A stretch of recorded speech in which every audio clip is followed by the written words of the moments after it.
Salah satu kasus pembajakan paling terkenal terjadi di Norwegia pada Juni 1985. Saat itu, seorang mantan narapidana mengambil alih pesawat dengan paksa karena ingin meminta keadilan soal perawatannya selama di penjara kepada Perdana Menteri dan Menteri Kehakiman Norwegia. Pelakunya bernama Hermawan Harding. Ia membajak pesawat dengan granat dan meminta uang tebusan sebesar 25 juta rupiah. Ia mengancam akan meledakkan pesawat jika uang tebusan gak dipenuhi. Hermawan langsung ditembak mati polisi saat pesawat mendarat darurat di Bandara Adi Sucipto, Yogyakarta.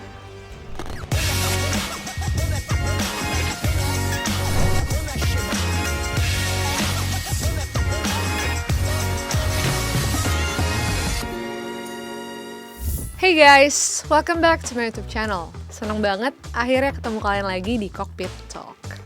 Di video kali ini, aku akan bahas tentang hijacking atau pembajakan pesawat, guys. Apa sih pembajakan itu? Kapan pertama kali ada insiden pembajakan? Kita bahas semua di sini ya. So, buckle up your seatbelt because we're ready for takeoff.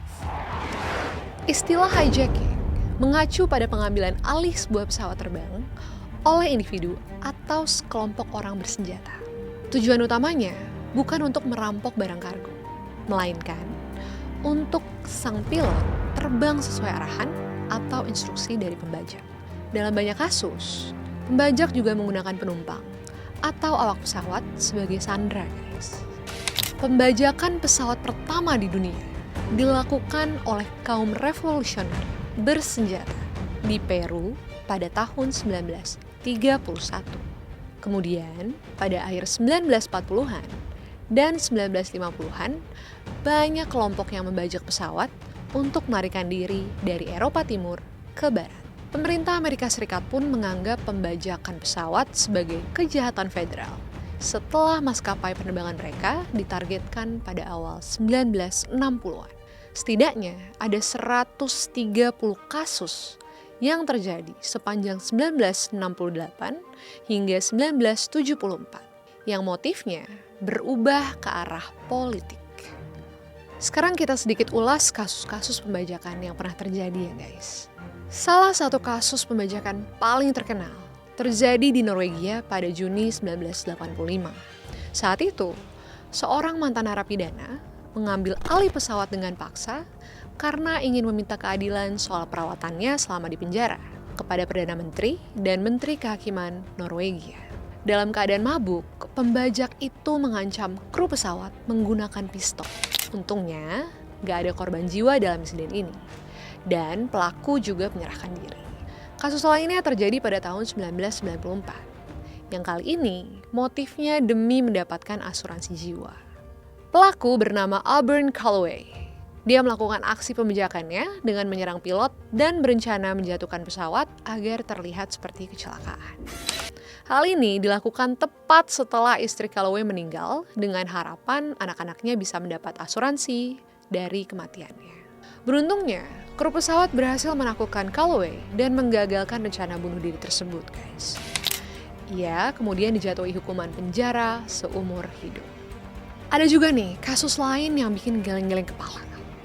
Pada tahun 1996, sebuah insiden pembajakan pesawat nggak sengaja terekam kamera dalam penerbangan Ethiopian Airlines 961.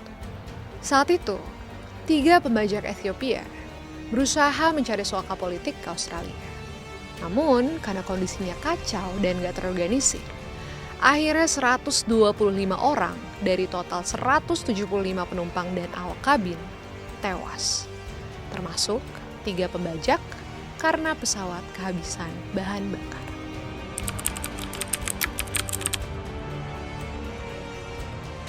Dari yang aku baca, di Indonesia sendiri, pembajakan pesawat itu terjadi pertama kali pada tahun 1972, guys. Pelakunya bernama Hermawan Harding. Ia membajak pesawat dengan granat dan meminta uang tebusan sebesar 25 juta rupiah. Ia mengancam akan meledakkan pesawat jika uang tebusan gak dipenuhi. Hermawan langsung ditembak mati polisi saat pesawat mendarat darurat di Bandara Adi Sucipto, Yogyakarta. Nah, dari pembahasan tadi, kira-kira bikin kalian jadi takut naik pesawat nggak sih guys? Eits, tenang dulu, jangan khawatir. Semakin kesini, pencegahan terjadinya pembajakan sudah semakin diantisipasi oleh petugas keamanan bandara dengan mengecek barang bawaan penumpang. Just in case, ada barang berbahaya maupun berbagai bentuk senjata. Di Indonesia sendiri, dalam Peraturan Menteri Perhubungan Nomor 140 Tahun 2015 tentang Program Penanggulangan Keadaan Darurat Keamanan Penerbangan Nasional, ada 2 keadaan darurat keamanan penerbangan, yaitu kondisi rawan atau kondisi kuning dan kondisi darurat atau kondisi merah. Untuk kondisi keamanan rawan atau kondisi kuning merupakan kondisi keamanan penerbangan yang memerlukan peningkatan keamanan, kewaspadaan, atau kesiagaan ketika terdapat informasi ancaman tindakan yang melawan hukum. Bisa juga terjadinya gangguan keamanan atau tindakan melawan hukum yang berpotensi mengganggu keamanan penerbangan. Sedangkan kondisi darurat atau kondisi merah merupakan kondisi keamanan penerbangan pada saat ancaman yang membahayakan keamanan berdasarkan informasi yang sudah pasti, baik terhadap pesawat udara, bandara, maupun pelayanan navigasi penerbangan. Selain itu, beberapa negara juga sudah menggunakan polisi udara untuk menguatkan keamanan di pintu kokpit supaya mencegah terjadinya pembajakan pesawat, guys. Bahkan, pilot pesawat komersial Amerika Serikat juga punya pilihan untuk membawa pistol di dek pesawat. Menurut Transportation Security Administration, untuk membawa senjata api secara sah, pilot harus menjadi bagian dari program khusus yang disebut dengan Federal Flight Deck Officer atau FFDO.